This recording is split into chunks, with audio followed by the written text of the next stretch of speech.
Hey everyone, I am Dr. Maryam. Today we are focusing on age, the third component of social dimension. After gender and race ethnicity, aging is something we all experience if we live long enough. But how we experience it depends on society, culture, and the resources we have. We will look at why age matter, the theories of aging from functionalism and conflict, global examples, the graying of America, and the problem facing the elderly. Let's get started. Age and why it matters. This slide gives three key points. First, aging is socially constructed.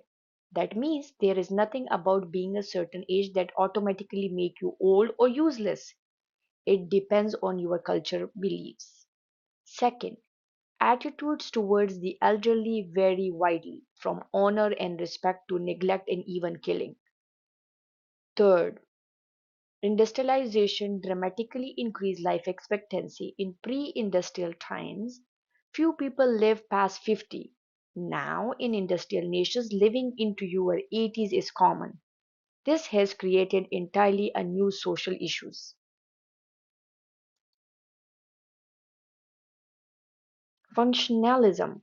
Functionalism tries to explain how aging fits into a smoothly running society. Three main theories. Number one, disengagement theory. Society encourages the elderly to withdraw, means retire, so that the younger generation can take over jobs and roles. Pensions are the tool that make the withdrawal possible. The function is to avoid conflict over positions. Second theory, activity theory. The more active and engaged the elderly are, the more satisfied they will be. So retirement should be filled with hobbies, volunteering, and socialization. Third theory, continuity theory. The elderly adjust best when they continue roles and activities similar to those they had in middle age. Like a former CEO becomes a consultant, but as we will see, these theories have limitations. Conflict theory. Conflict theory takes a different view. It says age groups, young, middle, age, and old, compete over limited resources: taxes, healthcare, spending, jobs, and social security.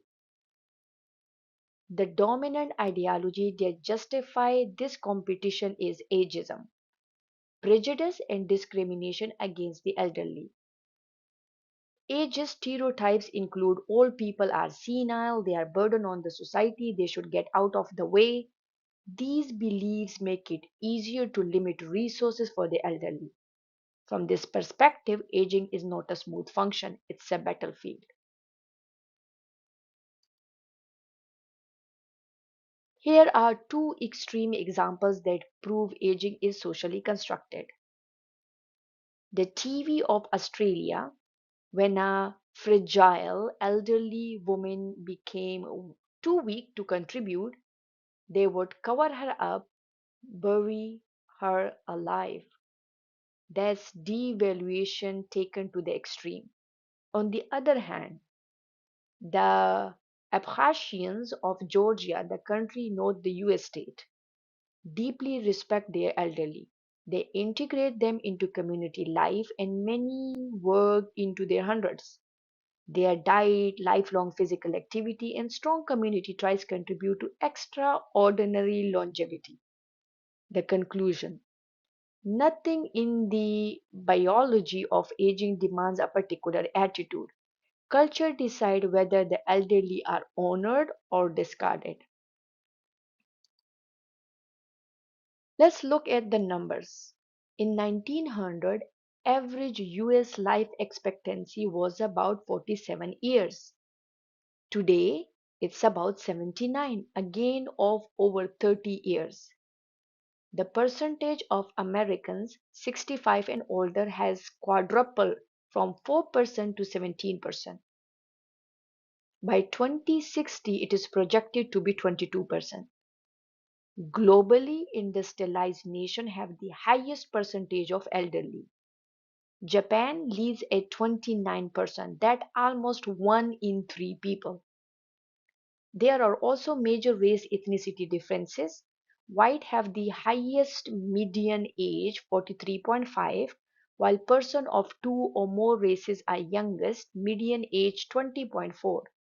This reflects differences in fertility, immigration, and life expectancy.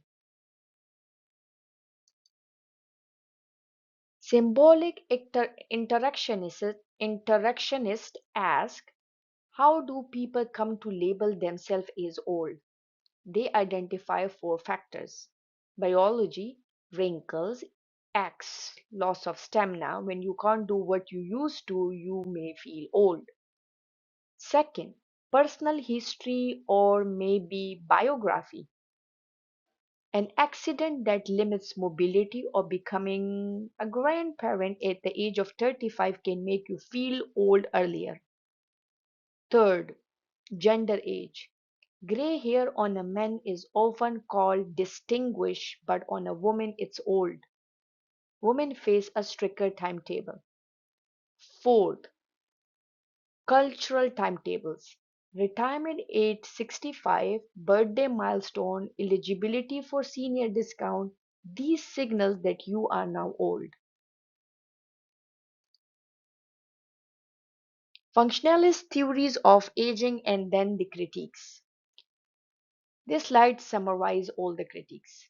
Disengagement theory. It's not just disengagement, many elderly re engage in new roles, volunteering and hobbying. Also, it ignores that some people never really disengage. Second, activity theory. Being active is good, but one size doesn't fit all. Some people prefer quiet activities. Continuity theory. It's more descriptive than explanatory. It basically says people keep doing what they are always done, which is obvious. None of these are strong, testable theories. That's why sociologists prefer conflict theory for understanding aging as a social problem. Conflict perspective on aging. Conflict theory really shines here. Social security is often called a Ponzi scheme. Current workers pay for current retirees. There is no trust fund filled with your money. It's filled with government IOUs. The dependency ratio. Now look at the dependency ratio. Number of workers per retiree was 16 ratio 1 in 1950. Now it's about 3.5 ratio 1 and projected to be 2 ratio 1 in few decades. That means fewer and fewer workers supporting more and more retirees. This fuel intergenerational competition. Some claim that elderly are sucking us dry. Generational theft. Children's poverty rate is now higher than elderly poverty rate, which raises hard questions about fairness. The elderly fight back with powerful advocacy groups like AARP, 38 million members, and the Grey Panthers. They lobby for Social Security, Medicare, and lower drug prices. So the conflict is real and ongoing. Now let's look at real problems. Living arrangements. Elderly men are much more likely to live with spouse, 70%, than elderly women, 48%. Women live longer, so they are more likely to live alone. Nursing home. 1.5 million residents at one time, half of all elderly women spend some time in a nursing home.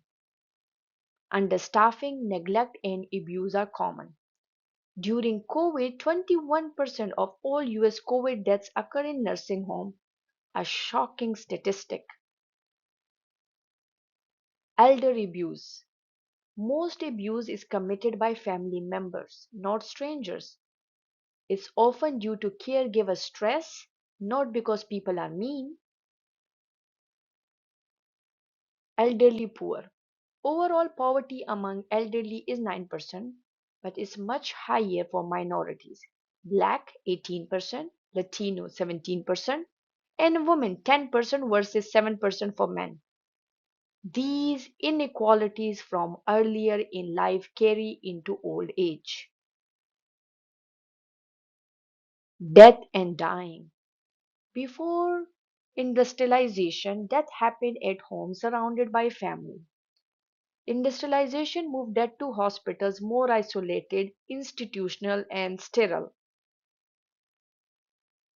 Psychologist Elizabeth Kubler-Ross identified five stages of dying: denial, anger, negotiation, depression, acceptance.